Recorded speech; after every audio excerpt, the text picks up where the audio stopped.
Lepo pozdravljeni na današnjem spletnem seminarju Kibernetska varnost v industriji. Danes bo z nami Boris Kranjc, ki je certificiran etični heker in specialist za kibernetsko varnost v Telekomu Slovenije. In tem je kar veliko. Lotili se bomo predstavitve, kako so PLC-ji izpostavljeni različnim vrstam napadov, ter kakšne so posledice teh ranljivosti za vaše industrijske procese. Prikazal bo ranljivost Modbus protokola in predstavil zaščito prikazanih vseh teh ranljivosti s požarnimi pregradami. Predavanje bo potekalo približno 30 minut, potem pa bo Boris na voljo še nekaj minut za vsa vaša vprašanja. Vprašanje lahko že med predavanjem zastavljate v oblačku zgoraj. Potrudili se bomo odgovoriti na vsa vaša vprašanja. Če bi pa morali slučajno srečanje zapustiti prej, nam lahko vprašanja pošljete tudi na elektronski naslov kibernetska.varnost@telekom.si. Na tem mestu vas tudi obveščam, da se spletni seminar snema. Posnetek boste vsi udeleženci prejeli v naslednjih dneh. Tako, kot sem že omenila, tem je veliko, pa da Boris ne bo prehiter govoril, najbolje, da kar predajam besedo njemu. Tako da, Boris, izvoli. Alja, hvala lepa. Jaz upam, da me tudi ostali slišite. Zdaj najprej moramo porihtati tehnikalije, kar pomeni, da morate vsi skupaj videti tudi mojo prezentacijo. Slišite me, Alja, ti me slišiš, ostali upam, da tudi. Eventualno, če mogoče lahko kdo izmed slušateljev sam potrdi, da vidite tudi prezentacijo. Vidite? Alja, ti vidiš verjetno? Jaz vidim, ja, tako da jaz lahko zdaj potrdim. Če drugače ne bova, Alja, midva imela interakcijo med sabo. Prav. Ja, vsi skupaj prav lepo pozdravljeni, kakor je že Alja napovedala. Jaz sicer ne bi kaj dosti izgubljal časa v sami začetni uvodni predstavitvi. Zdaj, kar nekaj ljudi izmed vas, ki sem malo pogledal seznam, kdo bo vse prisoten, me že pozna, tako da se ne bi kaj dosti predstavljal. No, kmalu bo že skoraj celo eno leto, kar sem na Telekomu Slovenije, seveda še v isti vlogi, kakor zadnjih 6-7 let, specialist za kibernetsko varnost. In bom rekel, predvsem z poglobljenim znanjem na področju kibernetske varnosti v kritični infrastrukturi in industrijskih okoljih. Pomeni, govorili bomo seveda o operativni tehnologiji. Bi pa mogoče na tem mestu želel povedati to, da smo ravno prejšnji teden zaključili z skupino, ki je bila na šolanju kibernetska varnost v okoljih operativne tehnologije, kjer smo zavestili, jaz pravim temu, kar nekaj duš, kako bi moralo biti, kako bi morale stvari biti porihtane, kar se tiče IT-ja, seveda v industriji oziroma kritični infrastrukturi. Naleteli smo tudi na zanimive povratne informacije, recimo, če vam delim informacijo enega slušatelja, ki je po 3 dneh ugotovil, pravi, ja, sicer nam eno ful priznano podjetje rihta mrežo, ampak vidim, da se bomo morali malo usesti, ker nedolgo nazaj so nam industrijo, pa to pomeni OT, pa IT povezali skupaj, ampak niti približno ne zgleda tako, kot to, kar smo se učili na šolanju. Ja, seveda moj odgovor je bil, glede na tudi to, da sem dobil informacijo, katero podjetje jim je delalo, lahko rečem, da je priznano podjetje in seveda razumejo omrežja zelo dobro, ampak kljub vsemu je pa treba imeti vedno nekje v mislih, da omrežja v operativni tehnologiji ali pa v informacijski tehnologiji pomenijo nekaj seveda čisto drugega. No, o ranljivostih in vsem ostalem v teh omrežjih operativne tehnologije oziroma v industriji si bomo danes pogledali nekaj stvari. Pa če preidemo na agendo, najprej bomo seveda govorili o varnosti v okoljih operativne tehnologije oziroma v industriji, kako nas napadalci najdejo. Zdaj, že zdaj bi vas opozoril, da bomo šli kar čez nekaj konkretnih primerov, pa upam, da ne dam komu kakršnekoli žleht ideje, ne, tako da to, kar boste videli danes tukaj, ne bo izkušati zdaj vsega na spletu pa v svojih okoljih, ampak vas bom takrat tudi, ko je nekaj posebnega na to opozoril. Malce bomo govorili tudi o fizični varnosti, vstop v prostori, fizični preklop USB, ključkov in tako naprej, o varnosti protokolov v industriji. Potem si bomo pogledali vajo, praktično vajo, branje, zapisovanje in varnost pri Modbus protokolu na PLC-jih oziroma na krmilnikih, potem tudi nekaj malega o povezovanju okolja informacijske tehnologije in okolja operativne tehnologije. Posredniški storitve pa o preventivi. Zdaj, jaz sicer nisem imel niti namena, da bi združil tole 5-dnevno izobraževanje v tele pol ure, ker se preprosto ne da, ne? Ampak bi vam pa nekaj stvari iz tega izobraževanja rad dal malce za pokušino, ni sicer vse vezano na izobraževanje, ki ga imamo, ampak vsej malce, da dobite občutka, o kakšnih stvareh na tem izobraževanju se drugače tudi ukvarjamo, s kakimi stvarmi. Pa če pogledamo, na katerem področju smo še vedno najbolj ranljivi. Škoda, da imamo sicer webinar, da nimamo interakcije, zato ker bi zdaj moje vprašanje bilo vam, a mogoče kdo ve, kateri so top vektorji napada, ki jih hekerji še vedno uporabljajo. Bodisi za napad na okolje informacijske tehnologije ali bodisi za napade v operativni tehnologiji. Žal, še vedno uspešno in še vedno vsaj skoraj v 90% lahko rečemo tudi za hekerje uspešni napadi z uporabo phishinga. Potem imamo socialni inženiring, USB dropping, razni ransomware, distributed denial of service, zelo zanimivi so zero-day napadi in ne boste verjeli, hekerji so se kar v zadnjem času osredotočili na napade v dobavni verigi. Kaj to v bistvu pomeni? V bistvu pomeni, da v dobavni verigi poizkušajo poiskati podjetje, ki je šibek člen, ki nima poštimane varnosti, pomeni, če vam za proizvodnjo oziroma za proizvodne procese skrbi nek zunanji izvajalec in tako naprej, poskušajo najti korelacijo med zunanjim izvajalcem in vami, ki se recimo ukvarjate s proizvodnjo in preko zunanjega izvajalca v bistvu izvesti napad na vašo organizacijo. Zdaj seveda zakoni novi, ki prihajajo ven, slišali ste vsi NIS2 in tako naprej, veliko govorijo o tem, ampak jaz danes v NIS2 ne bi zajadral, zaradi tega, ker imamo drugih veliko bolj zanimivih stvari. Mimogrede, ko sem že omenil USB dropping podtikanje, tle bi vas rad opozoril na stvar, za katero smo še bili do pred kratkim prepričani, da pa v Sloveniji se kaj takega še dolgo ne bo zgodilo.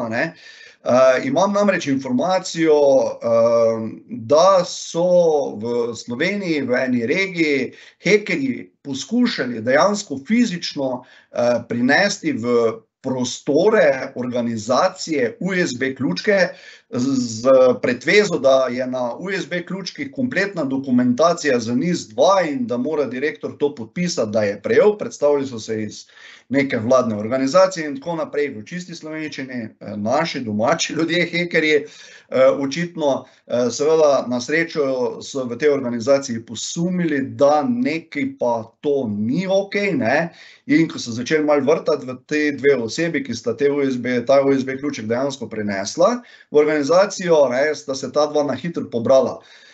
Seveda so v tej organizaciji obvestili tudi ostale enote o tem dogajanju in na srečo se je zgodba končala tako, da v naslednji enoti, kjer sta čez 14 dni ta dva možakarja spet poizkusila uporabiti isto vrsto socialnega inženiringa in predati USB ključek, na katerem je kasneje bilo ugotovljeno, bil seveda bila zlonamerna programska oprema, no zadeva se je zaključila tako, da so jo zaklenili v pisarno in vse skupaj je na koncu prevzela policija. Torej stvari, o katerih izgledajo že malo filmskih scenariji in se zdi, da sej to pa v Sloveniji se pa sploh ne bo to zgodilo, se nažalost zdaj že dogajajo. Kar pomeni, nek USB ključek poslati v proizvodnjo, na katerem je pod pretvezo so mogoče nujne posodobitve in je treba posodobiti PLC ali bodisi SCADA ali HMI ali karkoli. Če ni preverjen izvor USB ključka, seveda takih ključkov nikakor ne vtikate v računalnike, ne.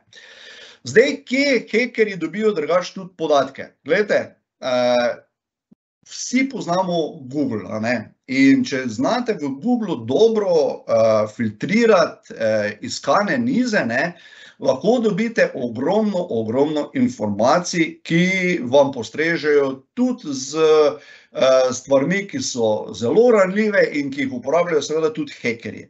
Glejte, tale možakar tlele vam hoče povedati, to, kar vidimo na naslednjih slajdih, ne zdaj iti sporedno poskušati, kar bom jaz prikazal. Lahko sicer pogledate, ker so javno objavljene spletne strani, ampak ne bi vam priporočil, da po teh strani kaj veliko klikate. Kaj hočemo povedati?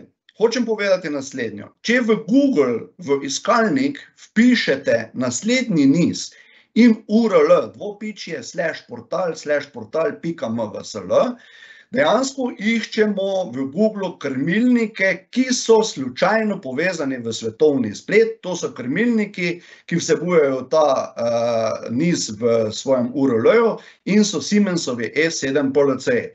Zdaj vas že vidim, da nekateri kar tipkate verjetno to not, kar počakajte in tega ne početi, prosim, tako množično. Ko vpišemo to v iskalnika, dobimo sledeči rezultat. V tem rezultatu vidimo, da se nam pojavi Siemensov E7200, ki je na nekem javnem IP naslovu.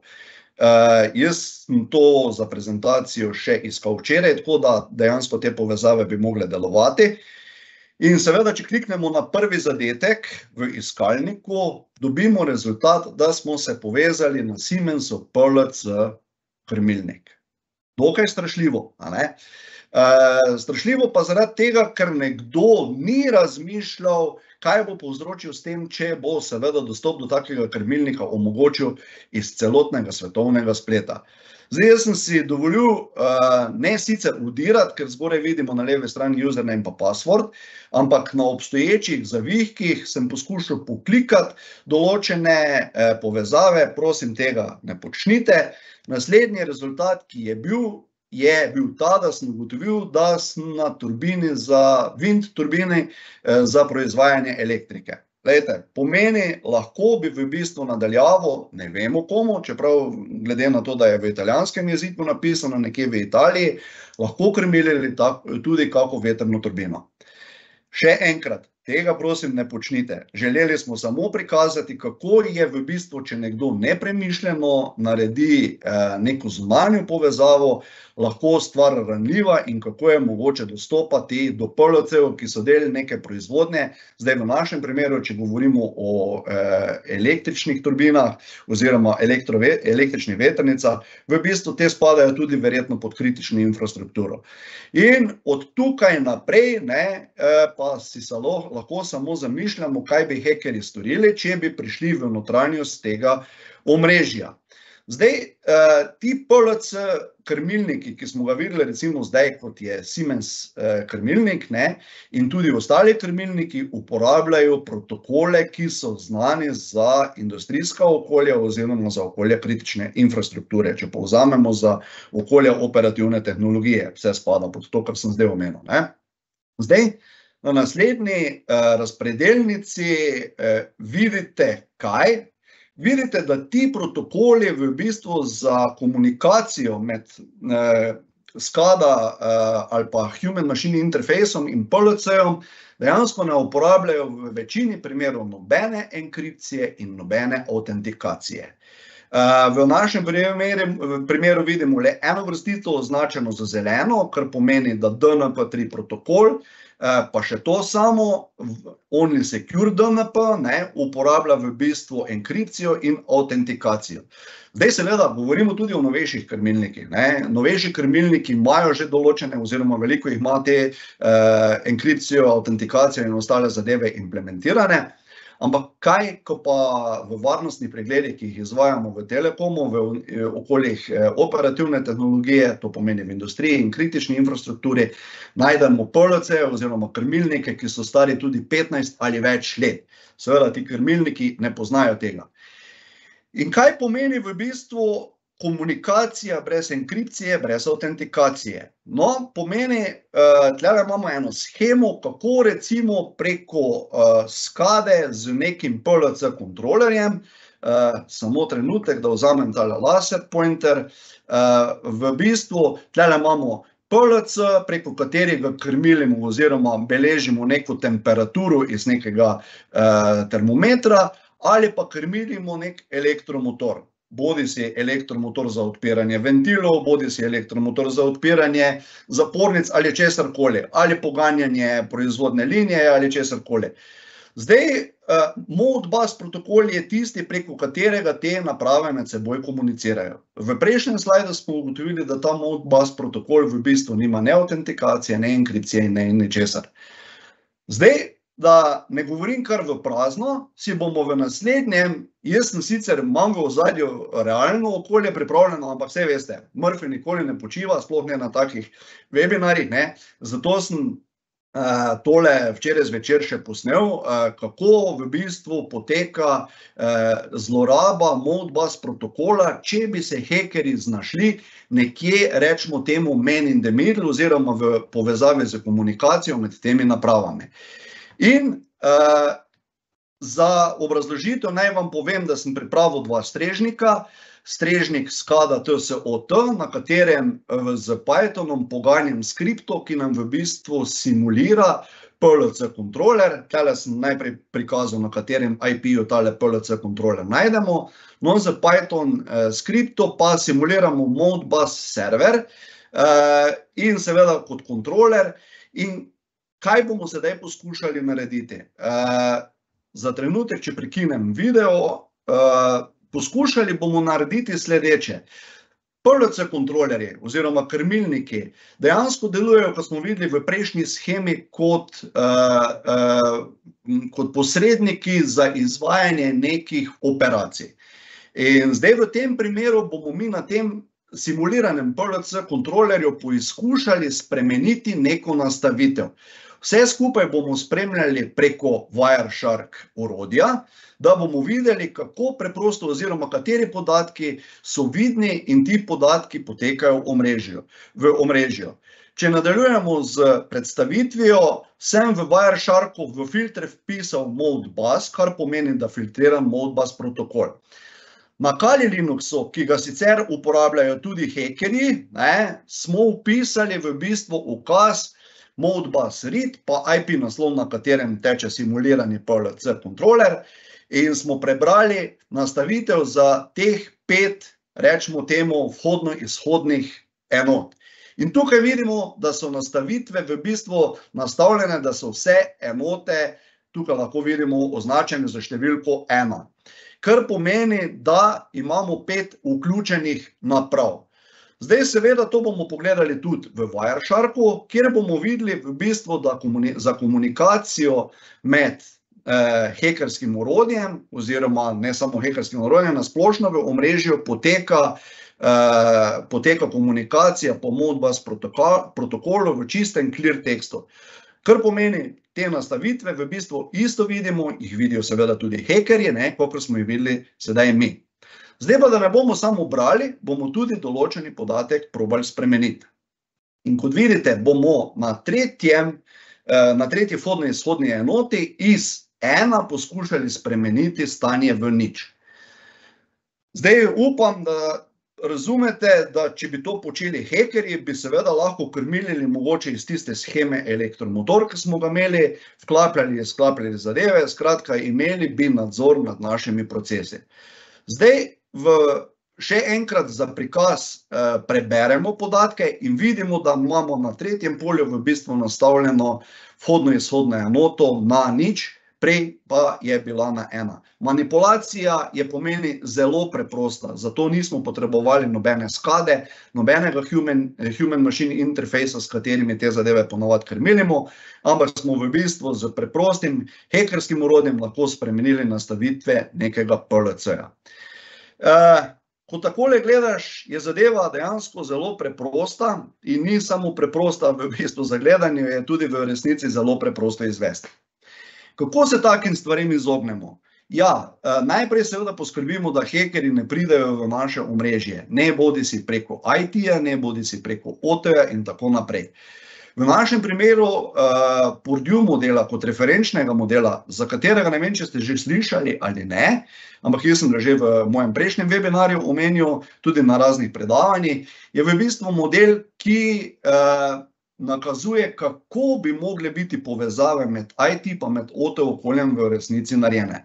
Zdaj v detajle seveda danes ne bomo šli, ker to, če želite, kako bi morali biti te povezave narejene, ugotoviti oziroma videti, se lahko oglasite pri nas na izobraževanju, kjer gremo seveda v detajle. Danes si bomo pogledali tiste osnove, ki pa pravijo, da komunikacija iz informacijske tehnologije v operativno tehnologijo nikoli ne poteka direktno, ampak vedno le med industrijsko demilitarizirano cono, kar pomeni IT z OT-jem in obratno nikoli ne komunicira direktno.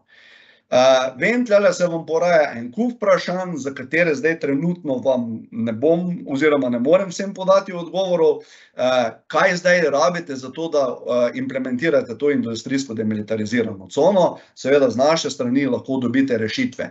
Skratka, v tej industrijski demilitarizirani coni imamo predvsem posredniške storitve, ki poskrbijo za to, da v bistvu komunikacija ni potrebna med IT-jem in med OT-jem. Pomeni, govorimo o IDMZ-ju, kjer imamo en kup posredniških storitev, bodisi za nadgradnjo opreme, bodisi za prenos podatkov iz industrije v informacijsko tehnologijo ali obratno. Pomeni, komunikacija direktno med temi conami ne pride nikoli v poštev. Seveda, če bi želeli, kot smo imeli nedolgo nazaj primer, vsi ste verjetno slišali za HSE, tam smo potem iz določenega segmenta tudi slišali, da so v bistvu proizvodni del oziroma tisti del, ki proizvaja, izklopili oziroma prekinili promet med IT-jem v IDMZ polju.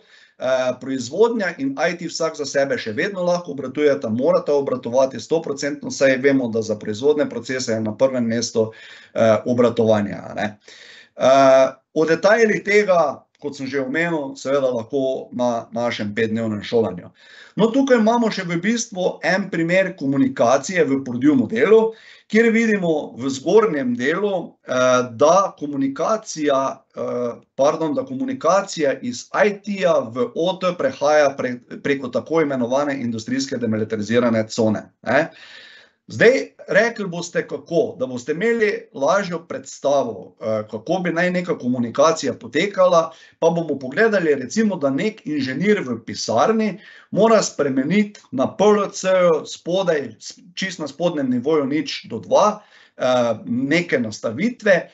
V bistvu bomo najprej prebrali primer posredniške storitve, da vidimo, kaj sploh prikazuje diagram naslednji, ki ga bomo videli. Diagram prikazuje, kako bi nek uporabnik moral spremeniti konfiguracijo PLC-ja. Ta nastavitev v bistvu preprečuje neposreden dostop preko posredniških storitev IDMZ do industrijskih naprav in s tem dodamo v bistvu še eno plast dodatne zaščite.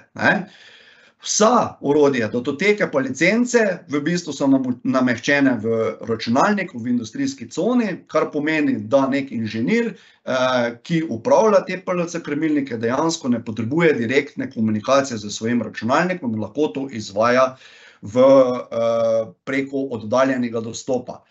Zdaj v tem primeru, jaz upam, da vidite, sicer je shema bolj nadrobno prikazana, ampak v našem primeru, da pridem do laser pointera, kjer vam bom poskušal prikazati komunikacijo. Tukaj vidimo v bistvu inženirsko delovno postajo, ki preko požarne pregrade dostopa do nekega jump strežnika v IDMZ-ju.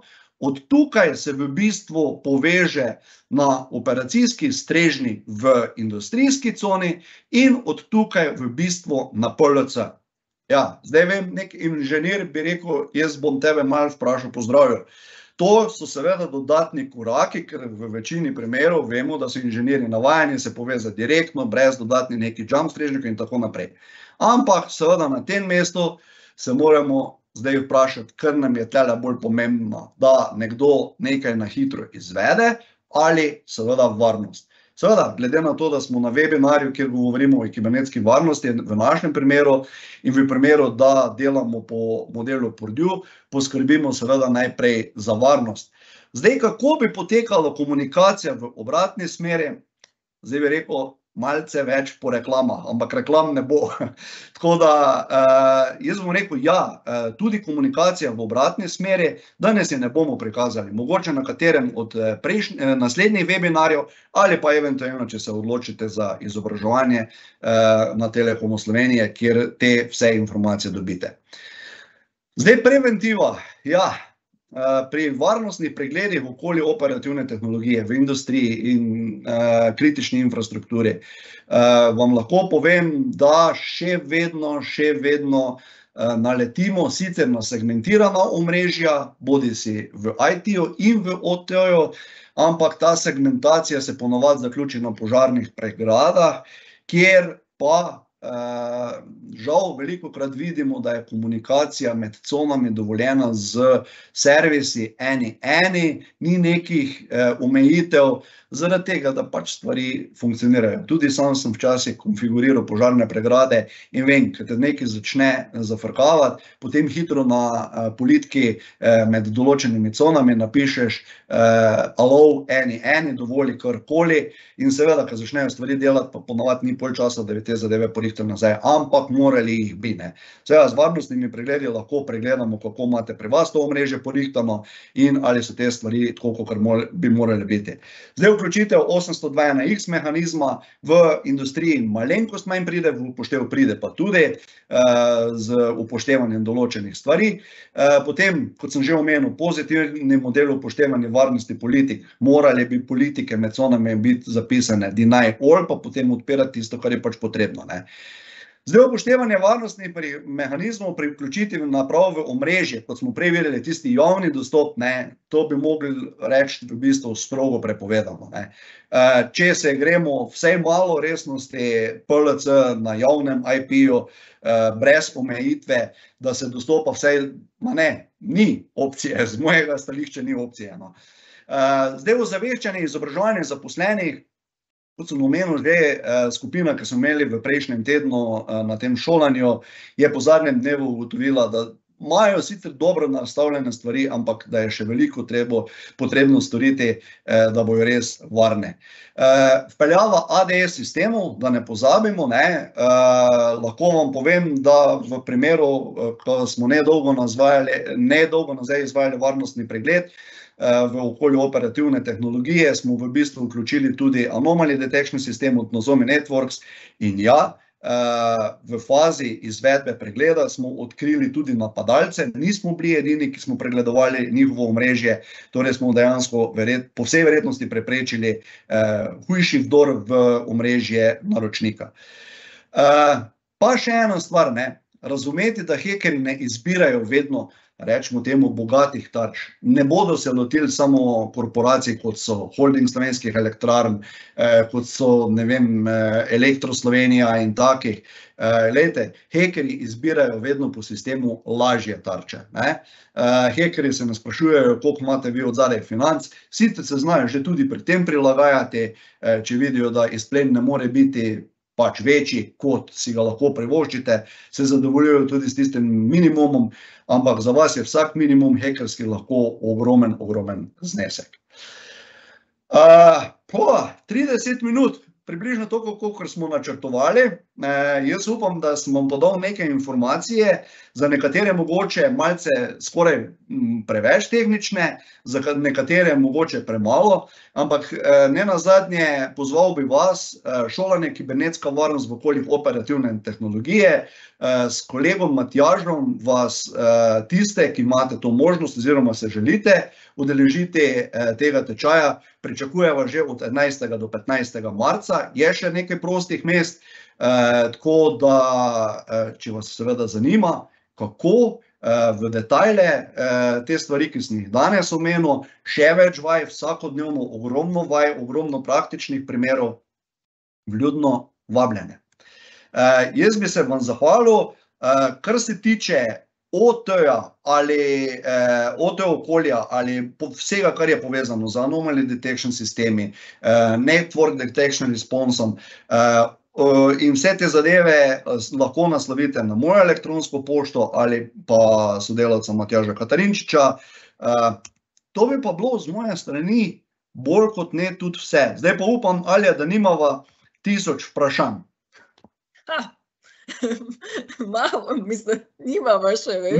Nimava še. Dobro, počakava, če se kdo upogumi. Pa mislim, da svet nekaj question and answers. Ja, vmes sem jaz že dodajala in z vsemi delila povezavo do tečaja, zato da si tudi lahko gledajo to malo več podrobnejših informacij, ker si ti pač zgolj omenjal, pa tam so pa bolj podrobno napisane vse teme, katerih se lotite, bolj podrobno. Mogoče jo bom dodala tudi kar zraven posnetka, tako da ja, vabljeni, da še kaj vprašate v chat. Žal vas ne morava kar takole malo poklicati, kar bi bilo tudi super. Tako, ne vem, Boris, imaš še mogoče kakšen povzetek ali kaj takega, kaj še kakšen nasvet za konec? Kar naj nam pišejo. Glede na to, da sicer na izobraževanju govorim 5 dni skupaj, bi se lahko 5 dni skupaj pogovarjali o tem ali pa še več, ampak ja, jaz bom rekel sem to, bodite previdni, bodi si IT okolje, bodi si OT okolje, res hekerji kar tako nekako po odkritju raznih zero day ranljivosti in tako naprej, zelo pospešeno napadajo podjetja. Nenazadnje mogoče, če omenim, v našem centru kibernetske varnosti in odpornosti beležimo mesečno tam cirka 1800 incidentov, kar pomeni, da se dogaja. Seveda vi za vse te incidente ne slišite, oziroma nekateri niso niti toliko omembe vredni, ampak ja, stvari se dogajajo, žal slišite samo za tiste odmevne, upam pa, da ne bo vaša organizacija ali pa vaše podjetje med odmevnimi, ker ko se zgodijo stvari, če niso poštimani backupi, če ni vse ostalo in tako naprej, imate potem kar težave. Pa še mogoče, če omenim, kar sicer skozi webinar ni bila tematika, zelo zanimiva zadeva, ki se vedno bolj nekako uveljavlja, je tudi Cyber Threat Intelligence. Zdaj, moje vprašanje za vas bi bilo, ali veste, kateri vaši podatki, kateri se prodajajo trenutno na dark webu, Če tega ne veste, imamo pri nas na Telekomu tudi storitev, ki se imenuje CTI, Cyber Threat Intelligence. Za vas lahko naredimo pregled, za vas lahko naredimo analizo. In ne boste verjeli, podjetja, ki so bila prepričana, da na dark webu pa ni njihovih podatkov, so dobila poročila na nekaj 10 straneh ali pa tudi 100 ali več. Torej, to je seveda lahko enkratna storitev, lahko je storitev 24/7 oziroma po dogovoru. Pa dajte nas kontaktirati, dajte nas povprašati, če vas karkoli od tega zanima, zato smo tle. Evo, boljš ne mogo povedati. Hvala, Super. Alja. Super. Ne, res nudimo celovite rešitve za kibernetsko varnost, tako da vsekakor fantje, vidite, so strokovni, tako da kar pišite na kibernetska.varnost@telekom.si. Boris je pa tudi že povedal svoj elektronski naslov. Tako, vprašanj nisva prejela, zato bom tudi na tem mestu kar se vam zahvalila za vašo pozornost. Upam, da se vidimo na naslednjem webinarju, ko vas bomo povabili. Do takrat pa uspešno in srečno. Nasvidenje. Hvala, živjo.